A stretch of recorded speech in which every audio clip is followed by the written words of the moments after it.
Imaginemos que descubrieran la Tierra unos extraterrestres inteligentes, cuyo elegante lenguaje, arte, tecnología y sabias reglas morales nos maravillaran. Pero que poco después de su llegada, los alienígenas comenzaran a encerrarnos en estrechos establos. Que inseminaran a las mujeres, les quitaran a sus bebés y se bebieran la leche materna. Que nos obligaran a comer desde la mañana hasta la noche, de modo que ya de niños nos costara mantenernos de pie. Y que cuando llegáramos a la adolescencia, nos llevaran a un matadero y nos sacrificaran. Nosotros protestaríamos, pero ellos podrían decir que no entienden nuestra indignación, pues intelectualmente son muy superiores y nos encuentran deliciosos. Esos no serían argumentos para nosotros. Pero moralmente, ¿la conducta de los alienígenas sería incorrecta?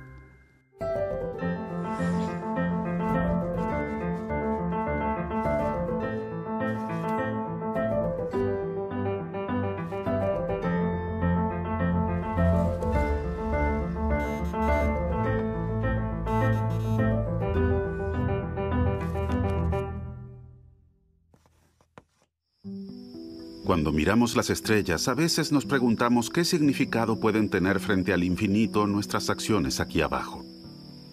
Para algunas personas, la cuestión de que está bien o mal es completamente subjetiva. Consideran que cada uno puede decidir por sí mismo qué es lo que le parece correcto. Y es posible que otros opinen completamente lo contrario, con lo cual solo estaríamos hablando sobre preferencias, como cuando a alguien le gusta la comida india y otro prefiere la comida china. Creo que eso es falso.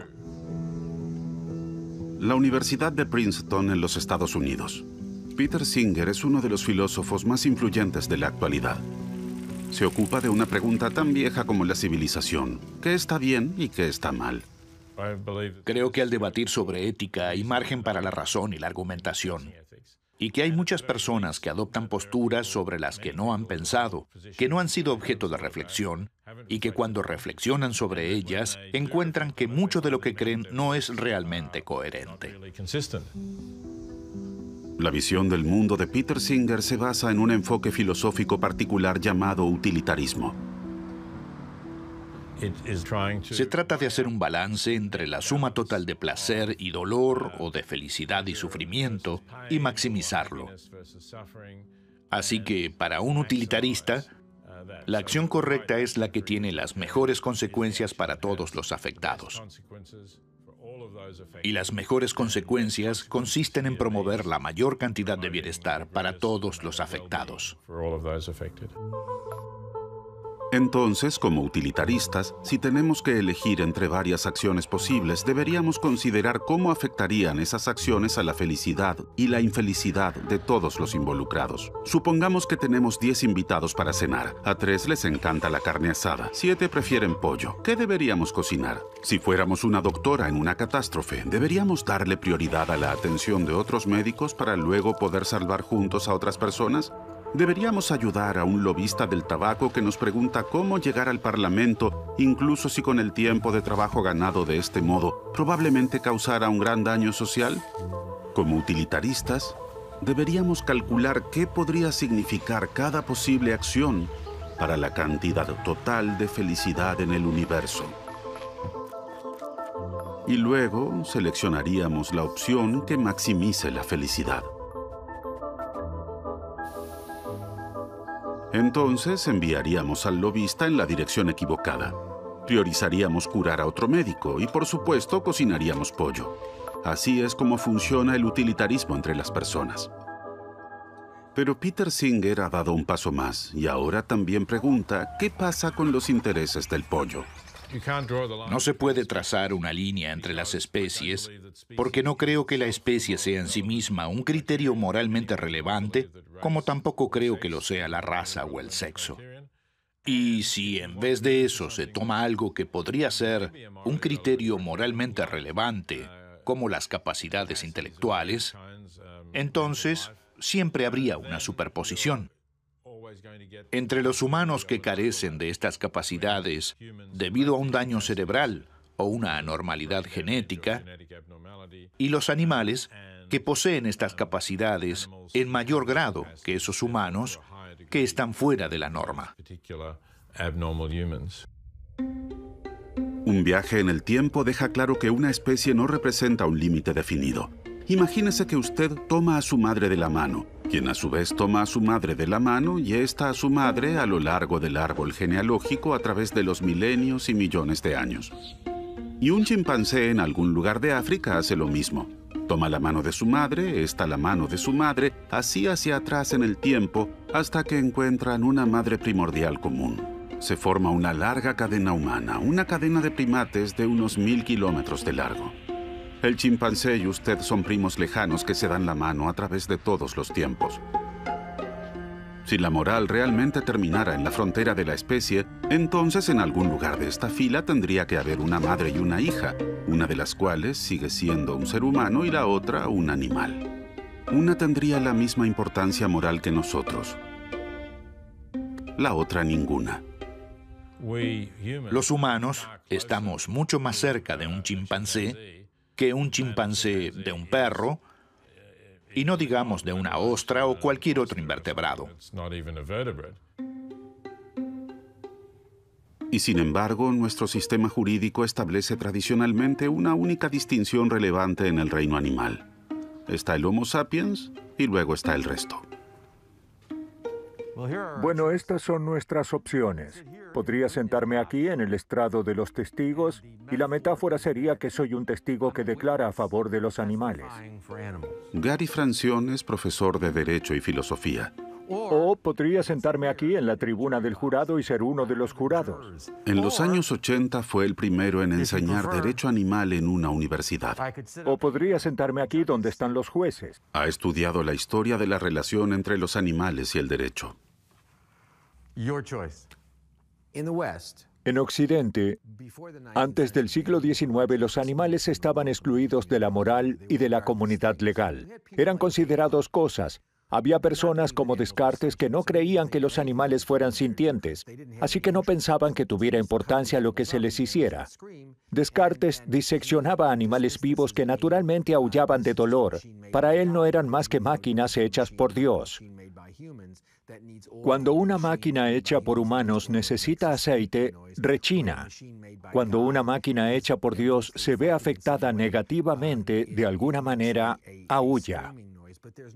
Para Descartes, eso no quería decir que sufriera, pues no había una conciencia que sintiera el dolor. Hoy muchos países tienen leyes de protección animal que prohíben infligir sufrimiento innecesario a los animales. La cuestión es que, debido a que los animales son una propiedad, nuestro pensamiento moral está distorsionado de una manera muy extraña y bizarra. En sus clases, Gary Francione analiza lo que él ve como la contradicción central de las leyes de protección animal. Las leyes que brindan protección a los animales son interpretadas de una manera que refleja su estatus de propiedad privada. Y eso impide una aplicación real y relevante de las leyes a los animales. Parte de la esencia de la propiedad privada es que al propietario se le permita hacer uso de ella. Sin embargo, no hay uso sin violencia. Quien quiera criar ganado, deberá encerrarlo. Quien quiera comer animales, deberá matarlos. Entonces la pregunta es si es necesario tratar así a un animal cuando el uso que le damos al animal no es necesario, porque la realidad es que no necesitamos comer animales. Al declarar a los animales como propiedad, la ley siempre pone los intereses económicos en competencia con los intereses de los animales. Por este motivo aceptamos que las cerdas permanezcan en jaulas de gestación durante semanas, que 23 pollos tengan que vivir en 1 metro cuadrado y que las pavas se desplomen por su propio peso. Les cortamos las colas enroscadas a los lechones y los picos a los pavos. Separamos a los terneros recién nacidos de sus madres y aceptamos que los cerdos en el matadero griten por sus vidas, porque es necesario utilizar animales de manera efectiva. Entonces, ¿qué significa decir que no debemos infligir sufrimiento innecesario a los animales destinados a la alimentación? ¿Qué significa eso? Significa que no debemos infligir sufrimiento innecesario a los animales. No debemos infligirles un sufrimiento gratuito. Las leyes parten del supuesto de que la explotación institucionalizada es un ejercicio legítimo de los derechos de propiedad. Entonces lo que queda son casos en los que los niños prenden fuego a un perro o meten a un gato en el microondas. Eso es lo que entendemos por crueldad hacia los animales. Muy bien, nos vemos la semana que viene. Gary Francione sostiene que hay una sola manera de acabar con la crueldad contra los animales en la ganadería. Los animales necesitan derechos. Adhiero a la postura de los derechos animales. No soy un utilitarista. Todos los seres sintientes tienen derecho a no ser considerados como propiedad. Gary Francione cree en derechos y obligaciones inamovibles que siempre tienen validez. En la llamada ética del deber no se sopesan las consecuencias buenas y malas de una acción, sino que se tiene en cuenta un conjunto universal de reglas con leyes que son tan convincentes que todos los seres racionales del universo podrían estar de acuerdo en ellas. Esto lo distingue de Peter Singer y su utilitarismo. Las personas que piensan que los humanos tienen derechos y también aquellos que piensan que los animales tienen derechos, dicen que hay algunas cosas que nunca debes hacerle a un humano sin importar las consecuencias. Así que una diferencia en el caso de los humanos podría ser, supongamos que un terrorista hubiera puesto una bomba nuclear en el centro de Nueva York y la única manera de encontrar la bomba a tiempo para desarmarla sería torturar al terrorista. Bueno, un defensor de los derechos humanos diría que la tortura está mal. Nunca tenemos derecho a torturar a alguien.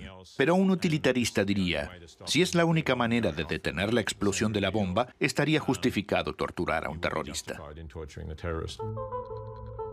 El utilitarismo y la ética del deber son las dos escuelas de pensamiento más importantes en la filosofía moral. En muchas situaciones límite llevan a conclusiones opuestas. Según la ética del deber, no se le daría prioridad a la atención de un médico herido, incluso si eso significa que sin él se pueden salvar menos personas en el futuro. Según la ética del deber, hay que indicarle el camino al Parlamento a los lobistas del tabaco, porque la regla es que no se debe mentir. Pero cuando se trata de comer animales, ambos enfoques llegan a la misma conclusión. El único caso real en el que habría un disenso sería en el uso de animales para la investigación biomédica, para curar enfermedades humanas graves. Allí existe un conflicto real. Esa es la única situación en la que hay un conflicto plausible que justificaría el uso y sacrificio de animales. Y así, en cierto sentido, sufrimos lo que yo llamo esquizofrenia moral. Y uso la expresión literalmente. Digo que es una versión moral del clásico pensamiento delirante. Por un lado, todos aceptamos que los animales importan moralmente y que tenemos obligaciones morales con respecto a ellos. Debemos tratarlos humanamente y no infligirles sufrimientos innecesarios. Pero, sin embargo, tenemos comportamientos que son inconsistentes con eso. Así tenemos la situación en la que algunas personas, que creen que está mal infligir sufrimiento innecesario a los animales, verán este documental. Y mientras lo ven, comerán carne o pescado o pollo, o beberán leche, o comerán huevos, lo cual es extraño si te pones a pensarlo. No necesitan hacerlo, y si realmente creyeran lo que dicen que creen, no estarían haciendo nada de eso.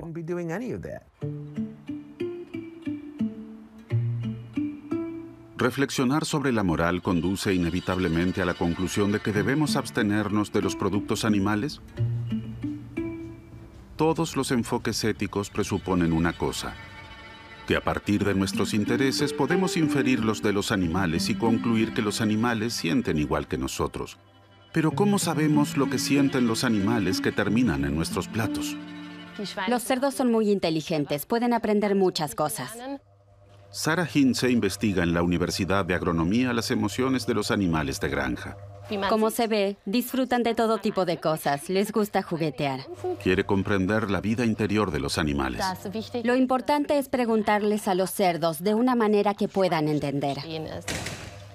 Por favor, un cerdo voluntario. Gracias.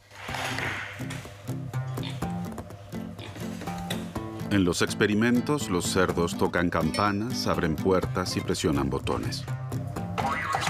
Interpretamos el comportamiento y la cognición como consecuencia de los sentimientos de los animales. Los cerdos resuelven tareas complejas, pueden recordar lo que sucede detrás de cada puerta y distinguir sonidos según su duración. Excelente. Bien hecho. Bien. Gracias, Sigmund. En el proyecto actual, las investigadoras estudian el aburrimiento. Quieren averiguar si los cerdos sufren de aburrimiento en los típicos establos de cría de las granjas. Se trata de aburrimiento crónico. No es el caso de sentirse algo aburrido un domingo por la tarde, sino que se trata realmente de aburrimiento crónico, que sabemos que en los humanos está asociado con el alcoholismo, los pensamientos suicidas y la depresión. Sarah Hintze y su equipo han diseñado un entorno experimental en el que pueden estudiar el comportamiento de los cerdos y su respuesta a ciertos estímulos. La base de esta prueba es un estudio de la psicología humana.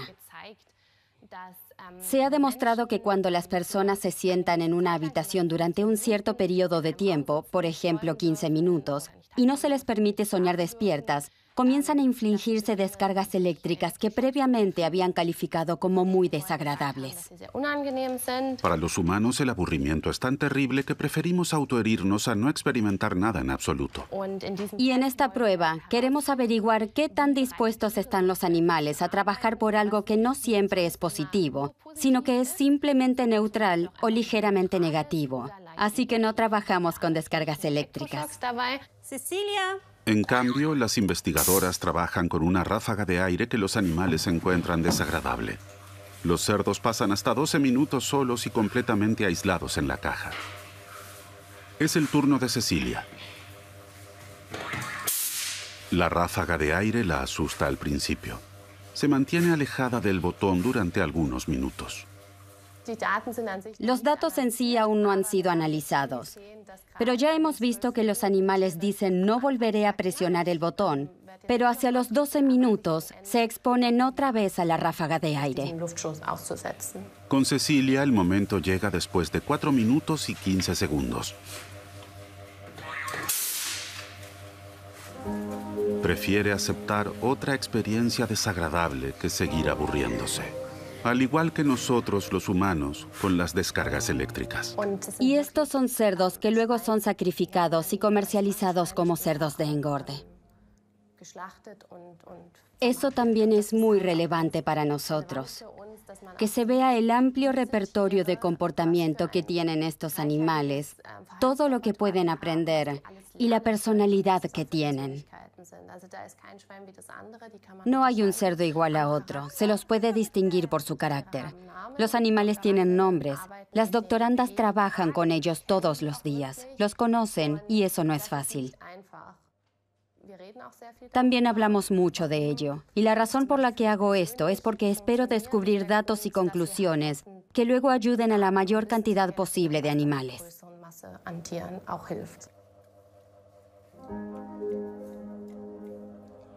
No solo los cerdos son sorprendentemente similares a nosotros. Muchos animales de granja tienen una vida interior compleja. Los pollos saben sumar hasta 5. Las ovejas pueden aprender a distinguir fotos de diferentes personas. Los investigadores pudieron comprobar que las vacas se alegran cuando aprenden algo nuevo. La suposición básica de la ética animal de que los animales tienen sentimientos e intereses hoy no se puede negar. Pero ¿dónde trazamos la línea entonces? ¿Los hongos quizás también tengan conciencia? ¿O las bacterias? ¿O las plantas?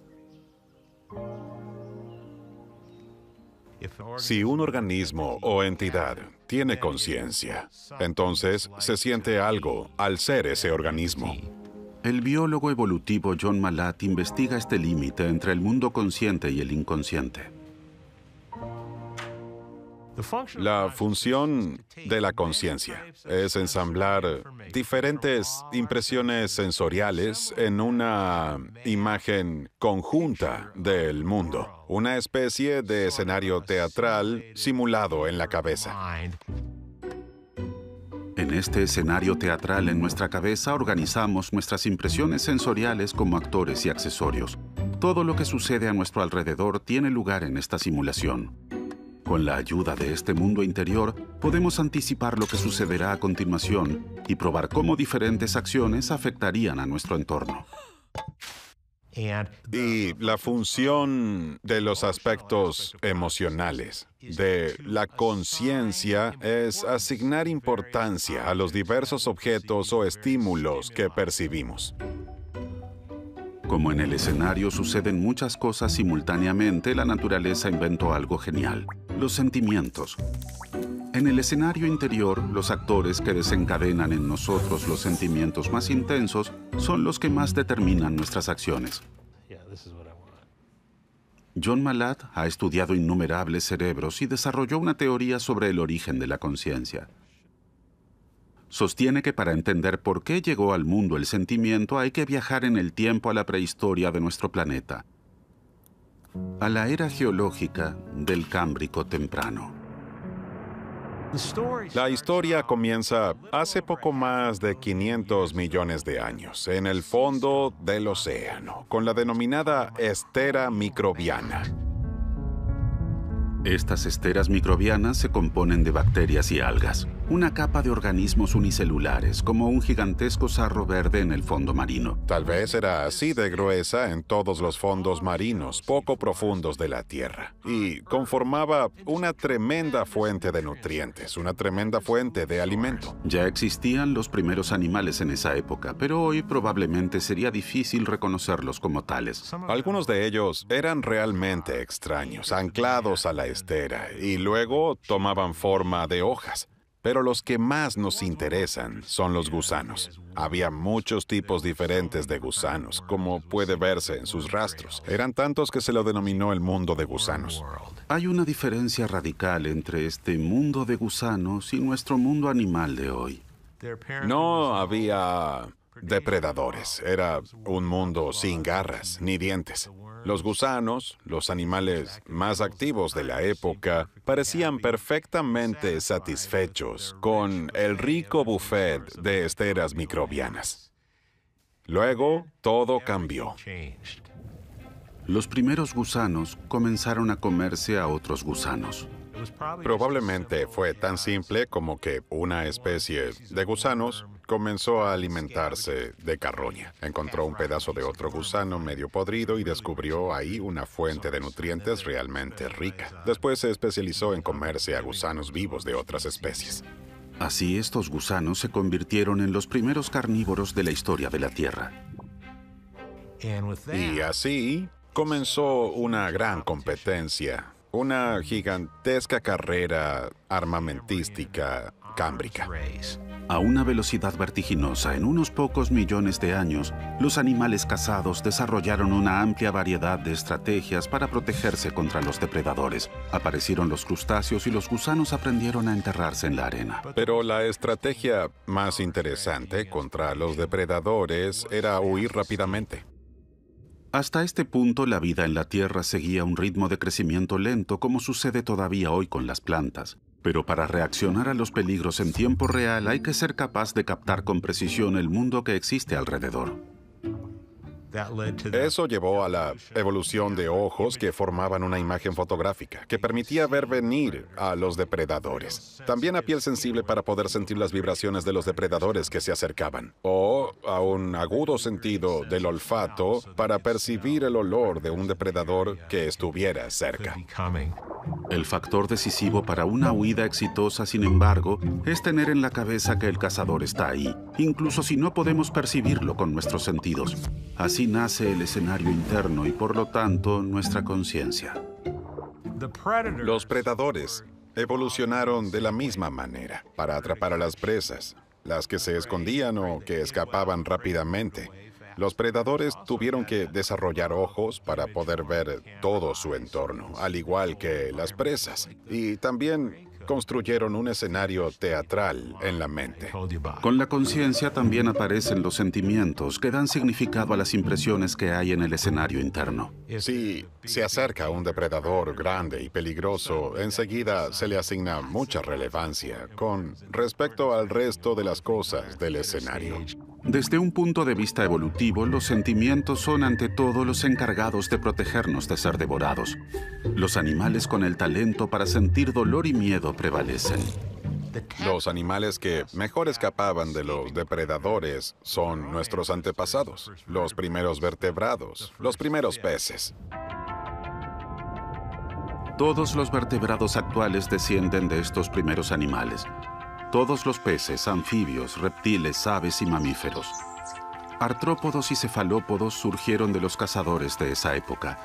Insectos, arañas, cangrejos, calamares.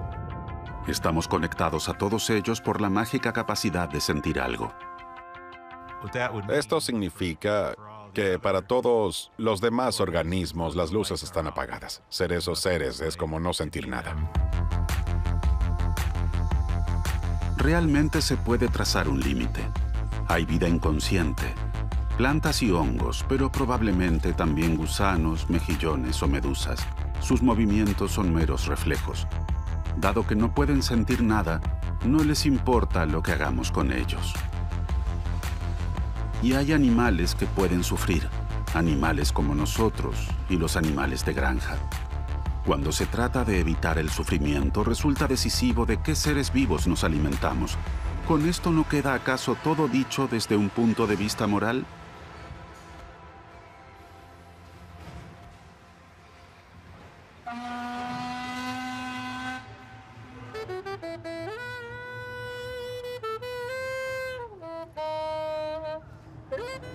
Nueva Orleans, Luisiana. Aquí se puede observar una especie extremadamente rara. Dan Shahar es filósofo y argumenta a favor de comer carne. Es tan fácil argumentar mal. Son los malos argumentos de siempre. Del tipo, está rico, por eso debería comerlo. Ese no es un buen argumento.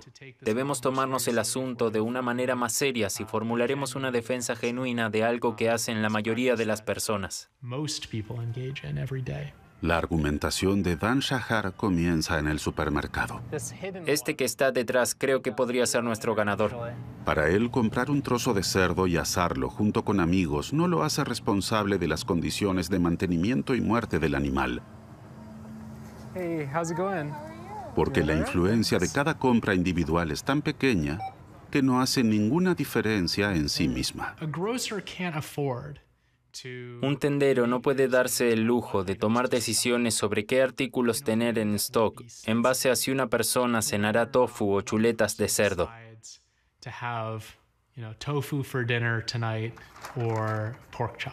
Es por eso que ve la alimentación vegetariana principalmente como una forma de activismo. El comportamiento de los vegetarianos, dice, solo surte efectos si participan muchas personas.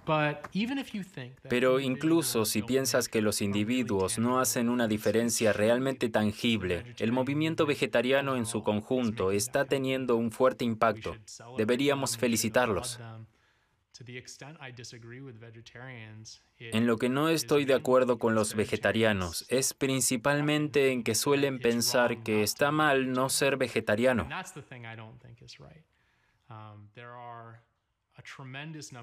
Hay un tremendo número de problemas importantes en el mundo que están pidiendo a gritos que la gente los resuelva. Y mi opinión es que está bien que la gente se concentre en algunos de ellos y que acepte que no puede resolver todos los problemas. El argumento de Dan Shahar se centra en que una sola persona no puede estar activa en todos los movimientos sociales al mismo tiempo. Por lo tanto, no puede haber obligación de participar en un movimiento en particular. Así como no necesitamos que todos sean enfermeros o que todos sean agricultores, no necesitamos que todos sean el mismo tipo de activista. Lo que necesitamos son activistas de muchos tipos, que aborden muchos problemas diferentes y que trabajen colectivamente para hacer del mundo un lugar mejor. Según Dan Shahar, la fuerza que tenemos disponible para la acción moral es un recurso limitado. Y renunciar, dice, también exige fuerza. Hay costos, ¿verdad? Tal vez te gusta comer carne. Tal vez sea conveniente para ti. Tal vez sea una forma de encajar o conectarte con ciertas tradiciones que son importantes para ti. O tal vez simplemente no quieres que cada comida se convierta en una decisión con peso moral. Los vegetarianos tienden a pensar que esos costos no son tan relevantes. Pero el número de personas que intentan volverse vegetarianas y renuncian precisamente por este tipo de razones muestra que los costos existen y que debemos tomarlos en serio. Dan Shahar ha decidido no pagar estos costos. Sin embargo, para él, de esto se desprende el deber de involucrarse aún más en otro lugar. Los consumidores de carne deberían mirarse en el espejo y preguntarse, ¿realmente estoy haciendo lo suficiente para enfrentar los problemas del mundo? Y creo que para la mayoría de ellos la respuesta será no. Deberían hacer más. Pero creo que también se aplica a los vegetarianos y veganos, ¿no? Se ocupan de algunos problemas específicos, pero únicamente renunciar a algunos alimentos no es una respuesta adecuada a los numerosos problemas de nuestro tiempo.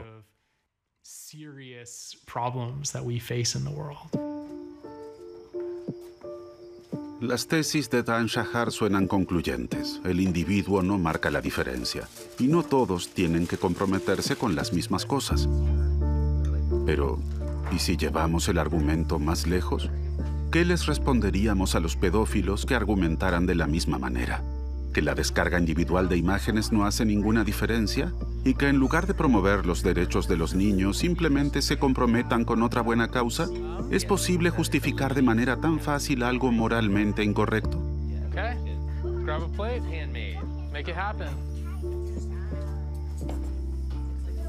No queda más que admitir que dejar de consumir productos animales nos resulta mucho más difícil de lo que quisiéramos. Pero ¿qué pasaría si el sabor ya no fuera un argumento válido? Investigadores de todo el mundo trabajan desde hace mucho tiempo en formas alternativas de satisfacer nuestro arcaico apetito por la carne.